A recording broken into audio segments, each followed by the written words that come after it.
Hey everybody, here I am in my car, which is funny, but I want you to know I did pull over. Driving safety is important, but I'm always thinking about the community and how to serve you better. And I just had this thought as we're preparing for this parent workshop tomorrow, that change is a good thing. And when my kids were really little, they went to a preschool where parents would go around with a piece of paper and a pencil, and they would sit down next to a child and they would say, "Tell me your story."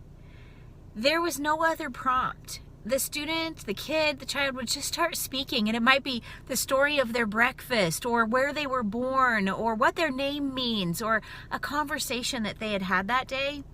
But the bottom line is that they were completely uninhibited to share who they were, to let you in to a glimpse of their heart and be real about it. And that's what these workshops are about. They're glimpsing into each other's hearts.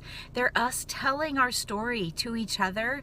And the goal is that you would walk away with one new tool, one thought that gives you encouragement, or one new connection to someone that gives you an opportunity to get to know them better. So thanks for coming. Thanks for putting it on your calendar and for making authentic, heart-sharing storytelling a priority. We love you. It's so awesome to be with ILA. Enjoy the day.